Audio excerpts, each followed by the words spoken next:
Next, only on News 22, 2 months after the devastation in southwestern Ohio, what's life like now for people whose lives are changed forever?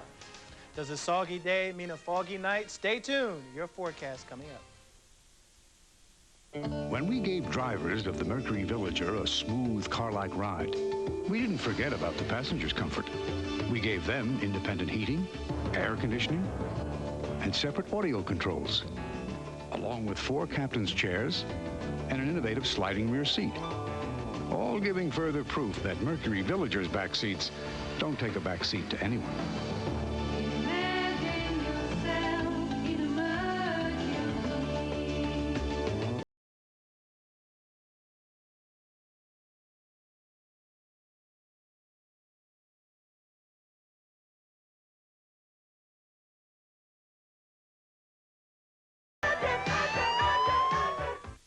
So you want me to tell you about some of the things that are on my Discover card statement? I travel quite a bit.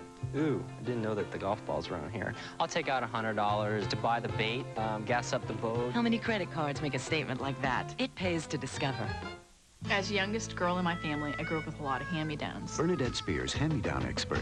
I swore when I had kids, there wouldn't be any tired-looking hand-me-downs. My youngest clothes would look as good as my oldest. For me, using a good detergent makes a real big difference. I thought for easier loads, it wouldn't hurt to use a cheaper one. But sometimes, those clothes look older faster. Tide gets out many tough stains better than leading low-price brands, and it helps clean away the fuzz that can make cotton clothes look old before their time. Hand-me-downs look good enough to go through all 3 kids. If it's got to be clean, it's got to be Tide. I think they're kind of cute. I'll keep them for a while.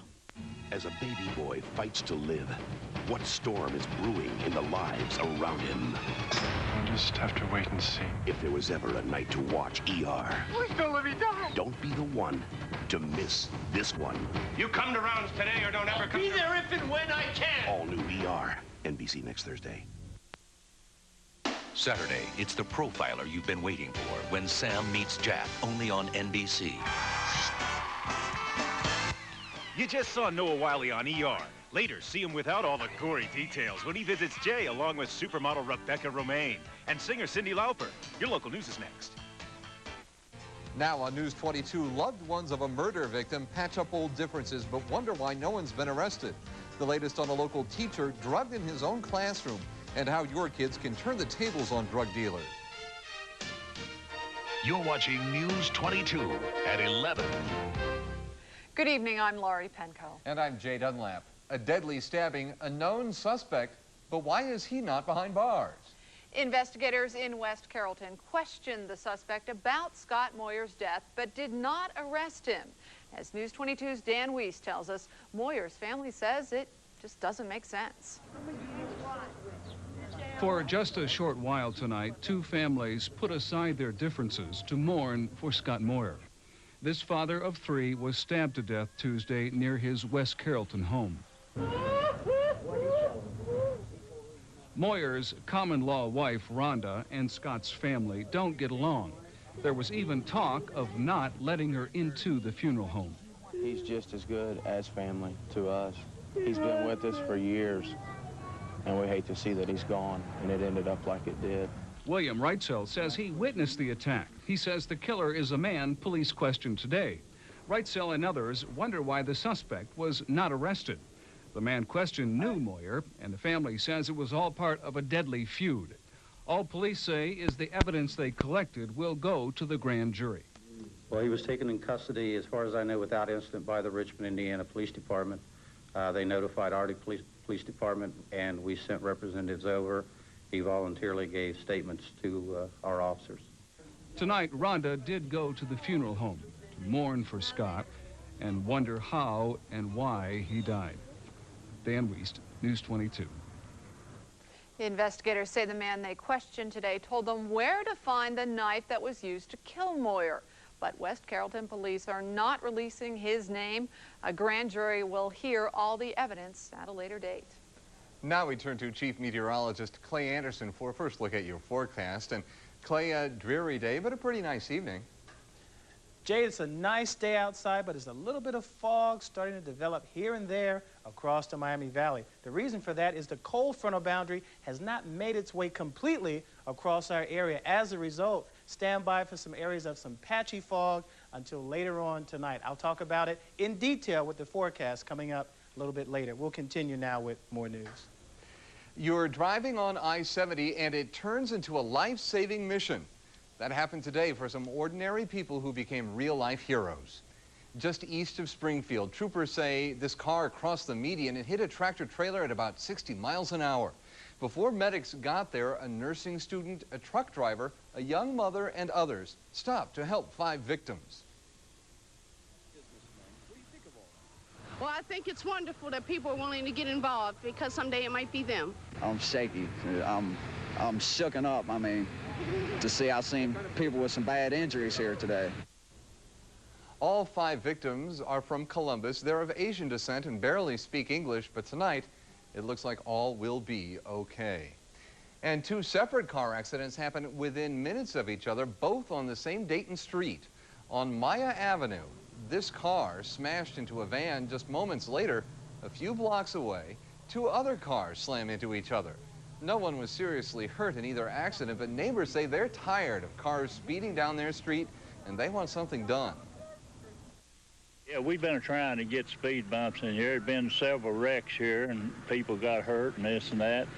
And it seemed like we can't get nobody to do nothing about it. Kids are always out here playing, you know, riding their bicycles and one thing and the other. And people are constantly running the stop sign.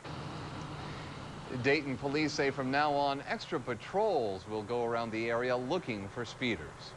The floods rose faster than they could handle, but the cleanup is painfully slow.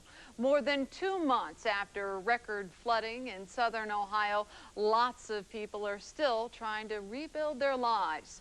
Tonight, News 22's Tim Seymour takes us back to one of the hard-hit towns, Waverly in Pike County. For some, every day is still a struggle.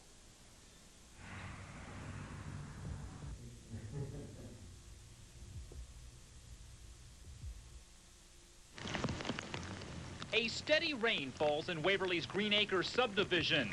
It's enough to make folks here very nervous. I look over the levee every time it rains now. Melissa's living room was a mess 2 months ago when the levee failed and 7 feet of floodwater rushed into the neighborhood. Today, Melissa and her 3 kids are back home after a month of staying with relatives after $20,000 in repairs. It's been rough. It's been extremely rough. But compared to others on this block, Melissa is relatively lucky. The folks directly across the street haven't been able to move back in. The next house down is vacant. So is the one on the corner. Across the street, that house had to be torn down. And this family is still struggling to make all the repairs. It's just constant work all the time. It never ends. Jean's a single mother with a mortgage, an $8.50 an hour job, and a huge repair bill. Through donations that we've gotten, it's probably taken me about $4,000 so far. To get this far? To get this far. How much more do you need? It's probably going to take at least $20,000 more.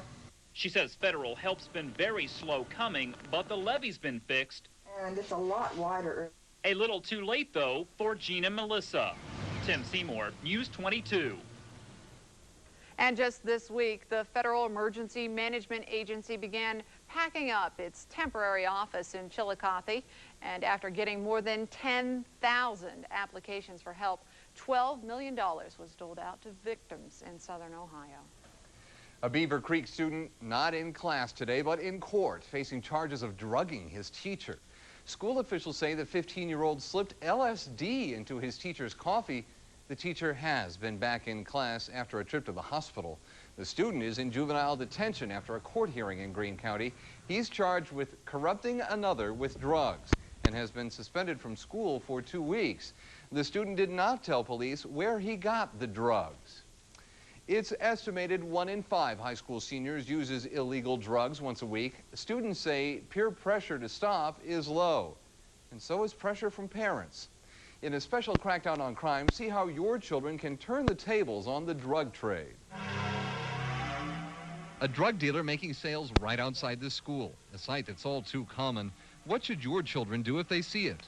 I tell an administrator because the type of situation that happen around drug transactions, you know, shootings and all of that, that puts everybody in the school in danger. if you go and you tell somebody, like an authority or administrator or something, and you don't give any names, and you know, do it anonymously,